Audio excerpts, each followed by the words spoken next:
এখনো আমাদের বিচার বিভাগ স্বাধীন নয়। আমরা বিচার বিভাগ স্বাধীন করতে চাই, এটা গণ অভ্যুত্থানের চেতনা। যেই চেতনাগুলোর কথা বলি আমরা, সেগুলা যদি সত্যিকার অর্থে আমরা বাংলাদেশে বাস্তবায়ন করতে পারি, তাহলেই ভবিষ্যৎ যে বাংলাদেশের স্বপ্নটা আমি আপনি দেখি, সেটা আমাদের গঠন করা সম্ভব।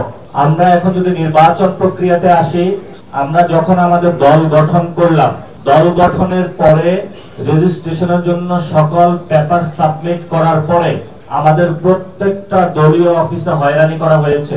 বিভিন্ন সংস্থার যারা ব্যক্তিবর্গ রয়েছেন, তারা সেখানে যারা ভাড়া দিয়েছিল তাদেরকে ডিস্টার্ব করেছিল এবং মাঠ লেভেলে তাদেরকে হুমকি থেকে শুরু করে পারিবারিক হেনস্থা পর্যন্ত তাদেরকে করেছিল।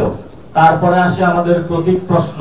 প্রতীকের ক্ষেত্রে আমাদের তারা জুতোর তলা ক্ষয় করেছে, কিন্তু শেষ পর্যন্ত বৃহত্তর স্বার্থে দেশের পরিস্থিতি বিবেচনায় আমরা শাপলাকলি মার্কা নিয়েছিলাম।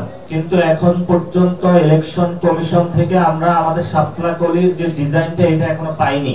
ফলত আমরা নির্বাচনী প্রচারণার কাজে নামতে পারছি না।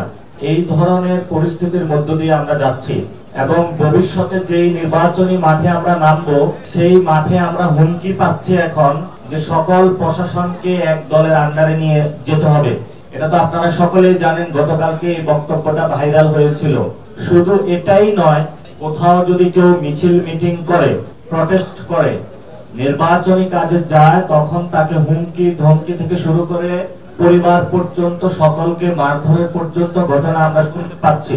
নির্বাচন কমিশনে যারা আওয়ামী লীগ ছিল তাদেরকে তারা রিমুভ করে নাই, প্রশাসনে যারা আওয়ামী লীগ ছিল তাদেরকে তারা এখনো রেখে দিয়েছে।